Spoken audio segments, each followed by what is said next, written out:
Hello students, welcome to online classes. So student, today we are going to discuss our new topic, that is transformer.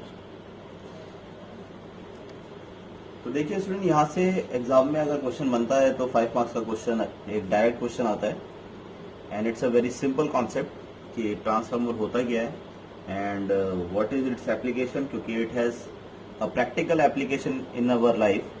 So we have to understand each and every concept of this transformer. ठीक है, तो सबसे पहले तो बात करते हैं कि ट्रांसफार्मर काम करता क्या है. So transformer, it is a device. So we can say it is a device which is used to transform low voltage into high voltage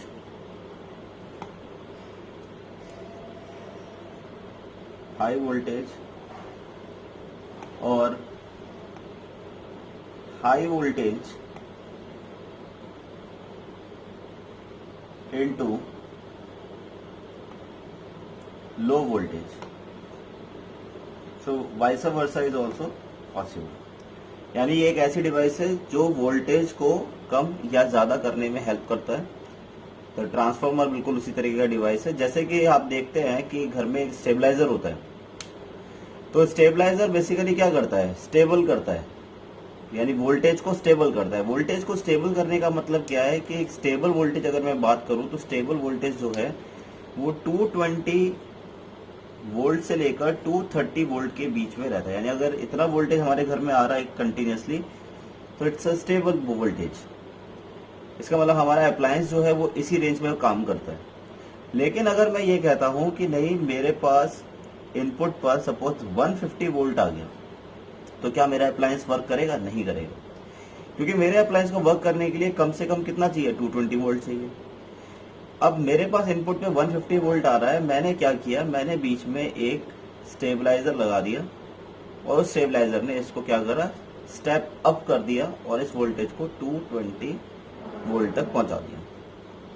ठीक है, तो इसका मतलब लो वोल्टेज को हाई वोल्टेज में कन्वर्ट कर दिया. Similarly vice versa is also possible. Suppose यहाँ पर 300 वोल्ट आ जाता है और अगर ये 300 वोल्ट डायरेक्टली हमारी सप्लाई में आ गया तो हमारा जो सर्किट है उसमें किसी भी अप्लायंस को ये खराब कर सकता है. तो बीच में हमने एक स्टेबलाइजर लगा दिया. स्टेबलाइजर फिर स्टेबल करके इसको क्या करेगा, स्टेप डाउन कर लेगा और ये 220 वोल्ट हो जाएगा.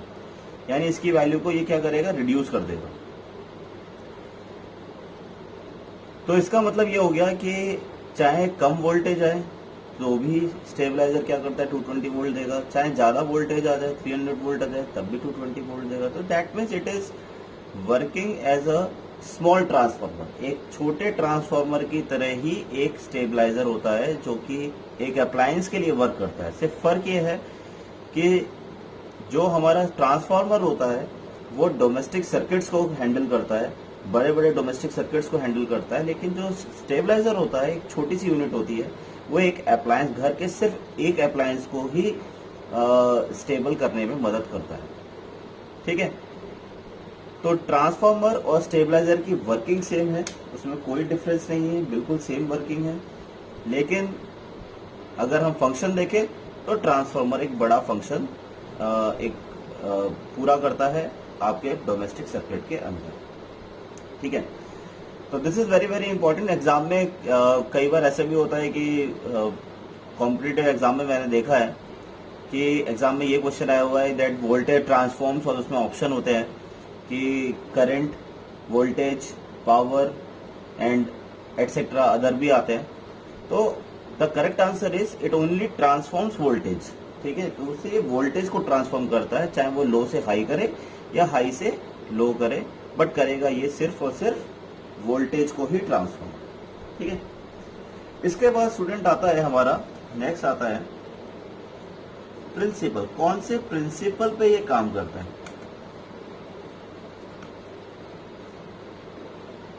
So it works on the principle of, it works on the principle of mutual induction. So it works on the principle of mutual induction. Mutual induction जिस तरीके से काम करता है बिल्कुल उसी तरीके से ट्रांसफार्मर के अंदर भी म्यूचुअल इंडक्शन ही रिस्पॉन्सिबल है। इसका मतलब इसके अंदर एक प्राइमरी कॉइल होगी, एक सेकेंडरी कॉइल होगी। प्राइमरी कॉइल के अंदर फ्लक्स चेंज होगा और सेकेंडरी के अंदर उस फ्लक्स की वजह से ईएमएफ इंड्यूस होगा। ऐसा हमें यहाँ पर अभी पढ़ने के लिए मिलेगा।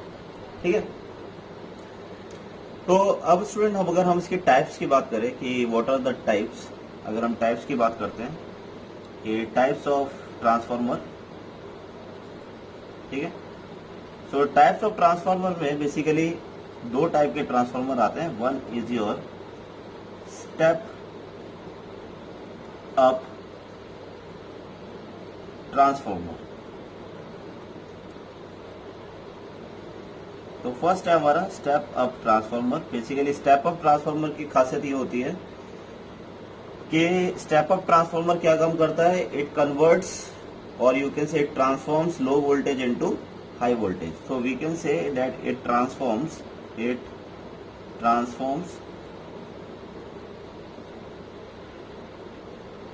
low voltage into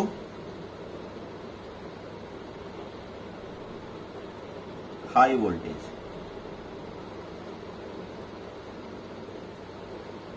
तो इसका एक डायग्राम बना के देखते हैं फटाफट से। तो लेट्स से ये मेरे पास एक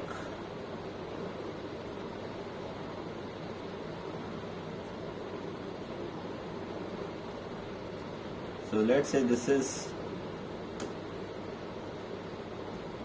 primary coil. Let's say this is primary coil. इसको मैं पी से रिप्रेजेंट कर देता हूं। ठीक है, और यहां से हमने कोई लेट्स से वोल्टेज चेंज के लिए सप्लाई दिया।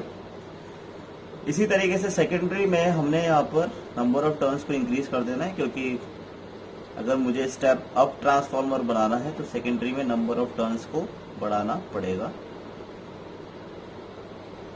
और लेट से यहाँ पर मैंने कुछ इस तरीके से एक रेजिस्टेंस लगा देते हैं। लोड रेजिस्टेंस है ये, यानी ये हमारा सर्किट है आर, जहाँ पर हम अल्टीमेटली आउटपुट लेंगे। So this will give you the output and let से कुछ इस तरीके से हमने यहाँ पर इसको बना दिया है।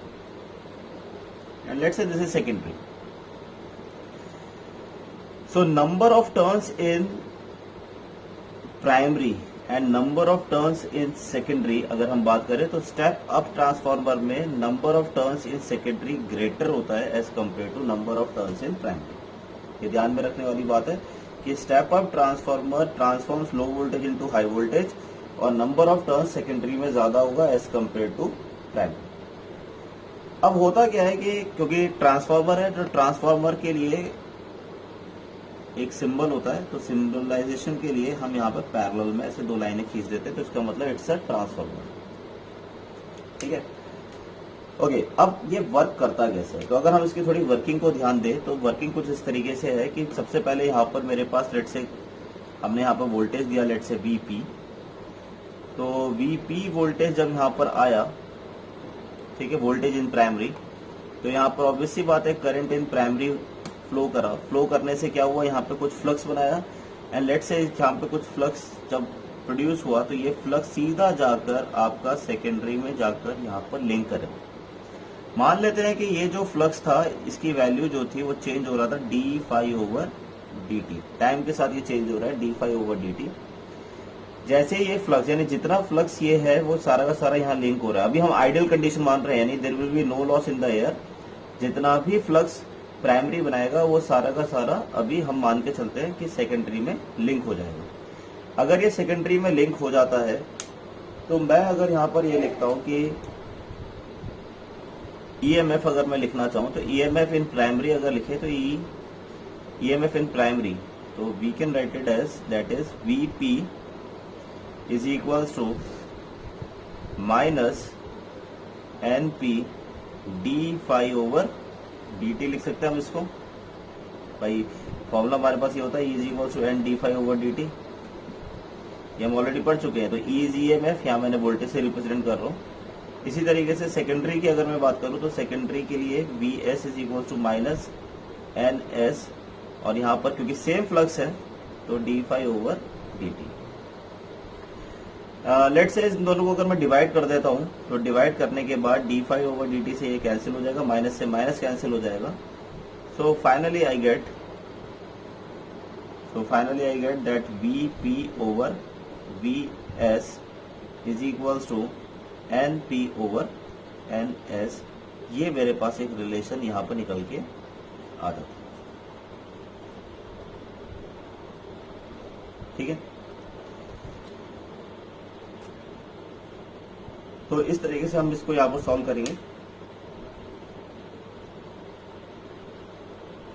चलिए, तो अगर हम थोड़ा सा और इसको आगे सॉल्व करते हैं तो सॉल्व करने पर अगर हम देखते हैं कि मान लेते हैं कि अगर ये आइडियल ट्रांसफार्मर है, and what is ideal transformer? Ideal transformer वो ट्रांसफार्मर होता है जिसमें कोई लॉस नहीं है।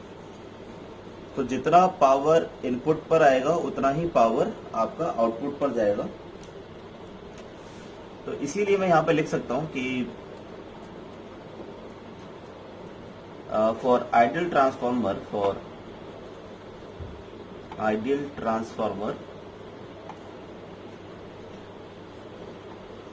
सो आइडियल ट्रांसफार्मर के केस में there will be no loss. तो इसका मतलब power at input should be equals to power at output. Input का मतलब हो गया प्राइमरी, आउटपुट का मतलब हो गया सेकेंडरी। तो पावर का फॉर्मूला होता है V इंटू आई, तो VP into IP is equals to, ये हो जाएगा VS into IS। Finally I can write VP over VS is equals to IS over IP। मान लेते हैं कि ये मेरी इक्वेशन नंबर 1 थी, एंड लेट्स से यहां से मेरे पास ये इक्वेशन नंबर 2 आती है। So on combining equation 1 and 2, अगर 1 एंड 2 को कंबाइन कर दें तो मेरे पास अब नई इक्वेशन बन के आती है VP over VS is equals to NP over NS is equals to IS over IP।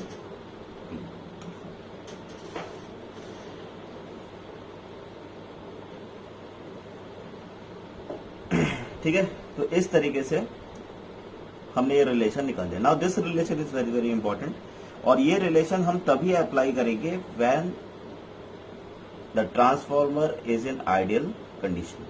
तो आइडियल ट्रांसफार्मर में VP over VS equals to NP over NS equals to IS over IP के बराबर होता है। ठीक है, चलिए, तो इसी के बाद हम नेक्स्ट देख लेते हैं फटाफट से। ये तो हमने देखा, that is step up transformer, और उसके ऊपर थोड़ी सी हमने न्यूमेरिकल के लिए कुछ रिलेशंस निकाले हैं। अब फाइंड आउट करते हैं कि किस तरीके से हमारा स्टेप डाउन ट्रांसफार्मर बनेगा। अगर सपोज एग्जाम में स्टेप डाउन ट्रांसफार्मर बनाने के लिए आ जाता है तो वो हम किस तरीके से बनाएंगे। तो स्टेप डाउन ट्रांसफार्मर की खासियत ये है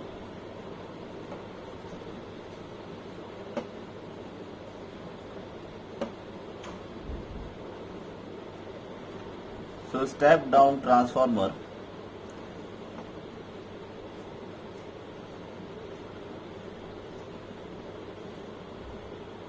ये हमारे पास लेट से हमने कोई सोर्स दिया, यहाँ पर हमने number of turns in second primary जो है वो ज्यादा होगा as compare to secondary coil. और सेकेंडरी में अगर हम बनाना चाहेंगे तो सेकेंडरी में थोड़ा सा दूर दूर करके बनाएंगे टर्न्स लाइक दिस।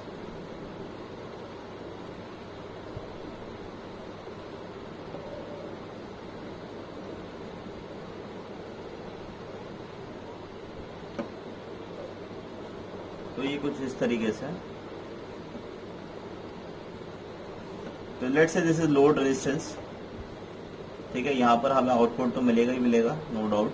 तो this will give you the output is VS। यहाँ पर हम ट्रांसफार्मर का सिंबल बनाए थे, दैट इज अ ट्रांसफार्मर। तो ये ट्रांसफार्मर का सिंबल हमने ड्रॉ कर दिया है and this is primary coil and this is secondary coil. Now you will be able to see that the number of turns in the primary coil is greater than the number of turns in the secondary coil in the case of step down transformer. और इसके अलावा बाकी सारे जो फॉर्मूले थे वो as it is copy हो जाते हैं स्टेप डाउन के लिए भी, क्योंकि रिलेशंस यही रहेंगे, रिलेशंस में कोई भी चेंज नहीं होगा। सिर्फ फर्क ये है कि दैट स्टेप डाउन ट्रांसफार्मर जो है वो क्या करता है, step down transforms, so it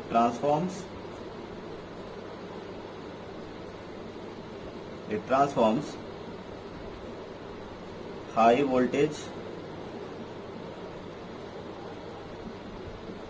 into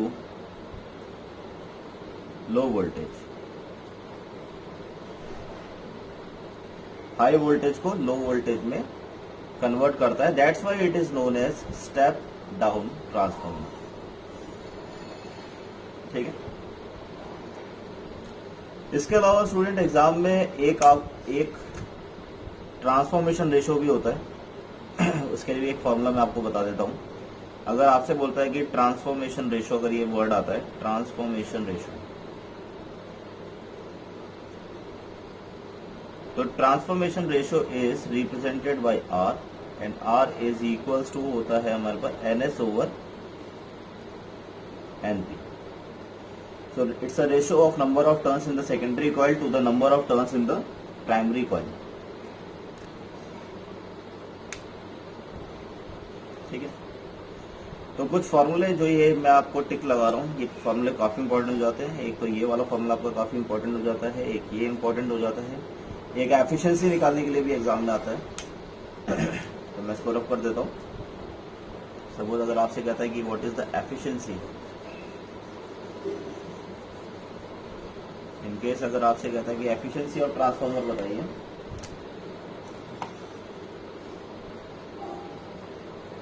efficiency. So efficiency is represented by eta. So eta is equals to power output, यानी कि आउटपुट पावर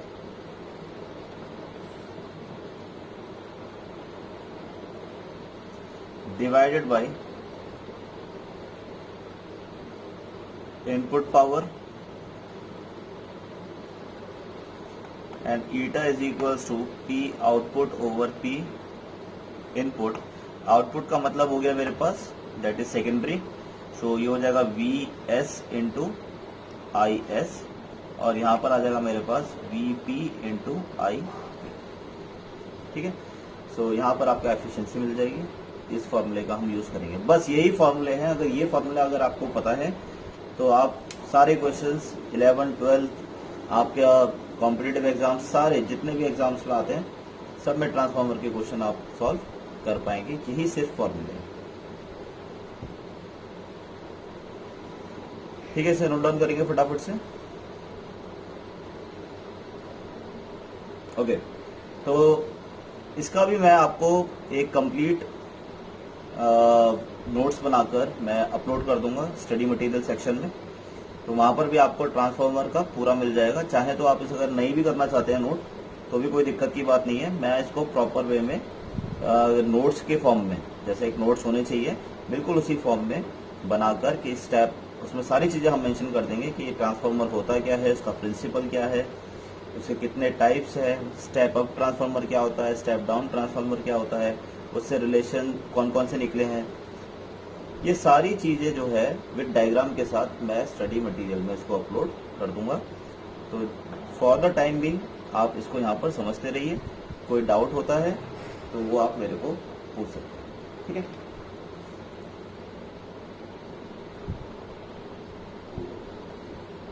चलिए अब देखते हैं इसके लॉसेस। ठीक है, तो कुछ लॉसेस इन ट्रांसफार्मर देखेंगे कि कौन कौन से लॉसेस होते हैं ट्रांसफार्मर के अंदर। ओके, तो फर्स्ट लॉस इज, अगर हम बात करें, next is losses in transformer.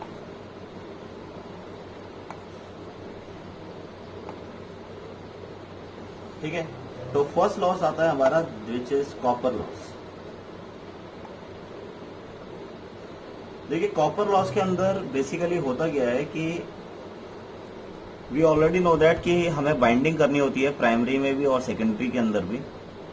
तो आपने देखा था कि हमने कुछ इस तरीके की बाइंडिंग करी थी कि प्राइमरी में भी कुछ इस तरीके से बनाए थे बाइंडिंग्स और सेकेंडरी में भी हमने कुछ इसी तरीके की बाइंडिंग्स यहाँ पर ड्रॉ करी थी।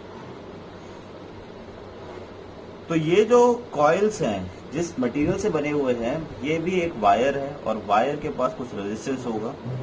तो ऑब्वियसली बात है कि जैसे ही करंट इसके अंदर से पास होगा, चाहे वो प्राइमरी से पास हो चाहे वो सेकेंडरी से पास हो, तो जैसे ही करंट पास होगा तो करंट के पास होते ही I²RT के हिसाब से कुछ हीटिंग प्रोड्यूस होनी शुरू हो जाएगी क्योंकि वायर हैज सम रेजिस्टेंस।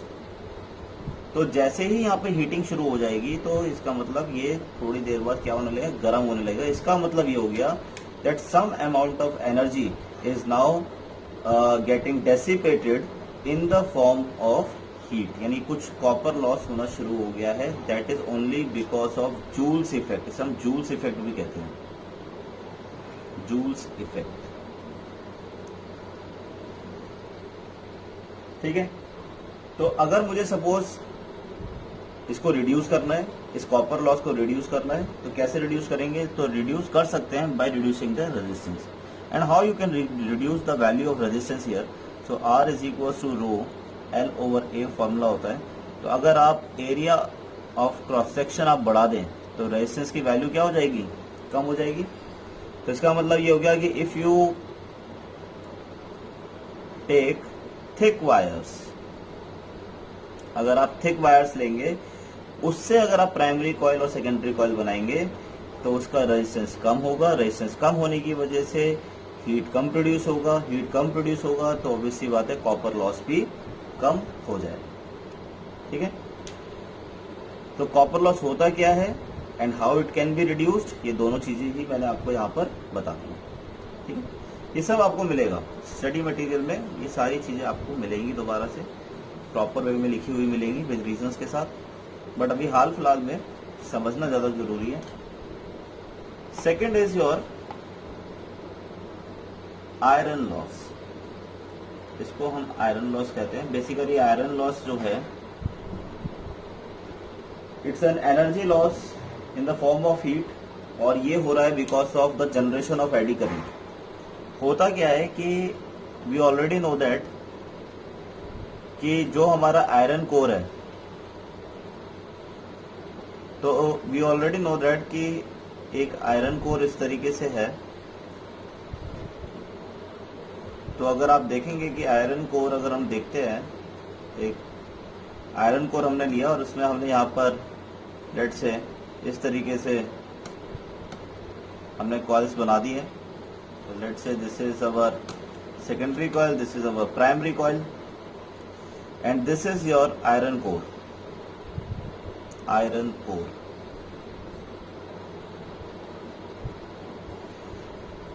अब ये जो आयरन कोर है, जैसे ही यहाँ पे फ्लक्स चेंज होगा तो फ्लक्स जो होगा वो ऑब्वियसली बात है अगर प्राइमरी में चेंज होगा तो इस कोर के अंदर भी चेंज होगा और वो कोर से होता हुआ सेकेंडरी में जाता है।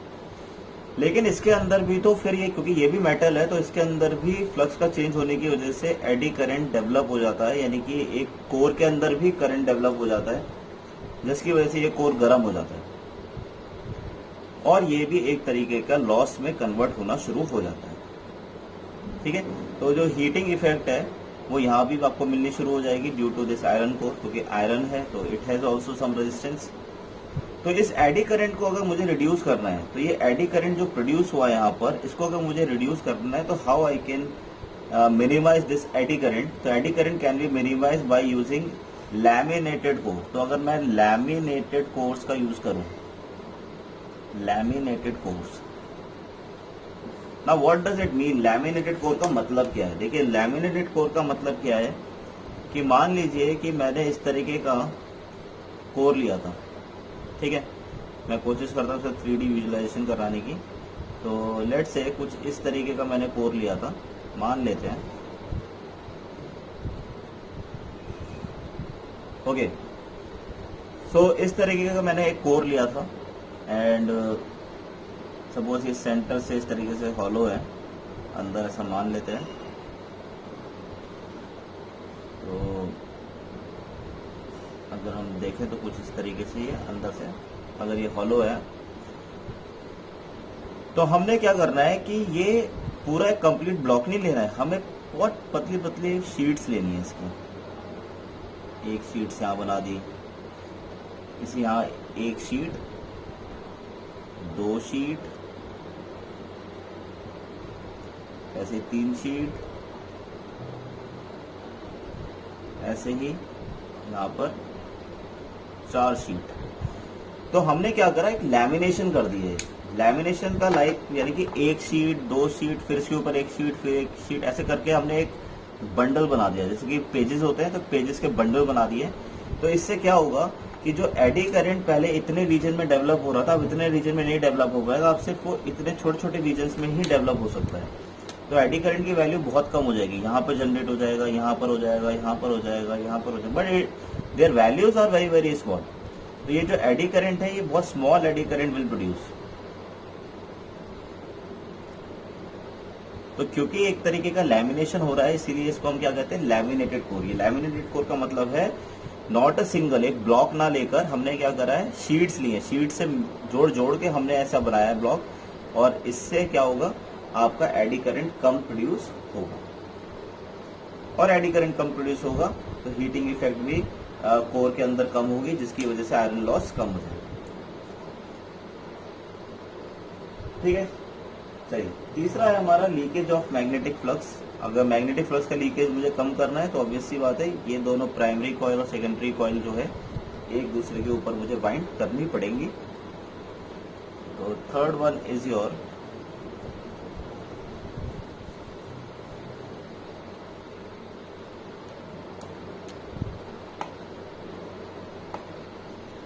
लीकेज ऑफ फ्लक्स,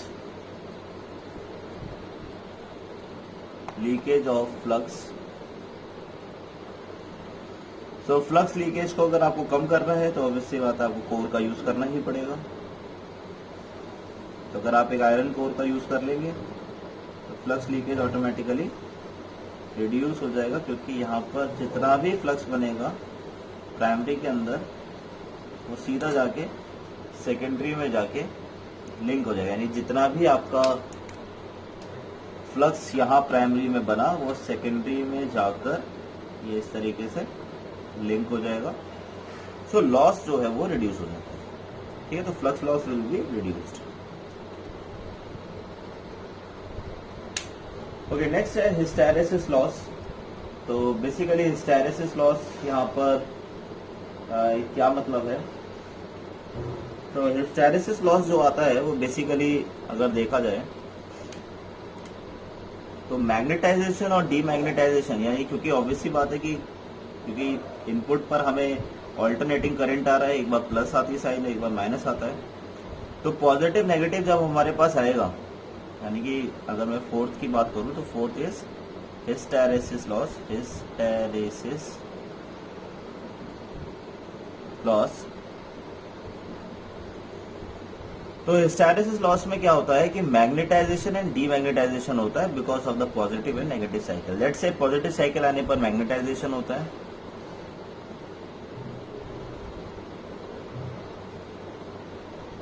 और नेगेटिव साइकिल आने पर डीमैग्नेटाइजेशन हो जाता है।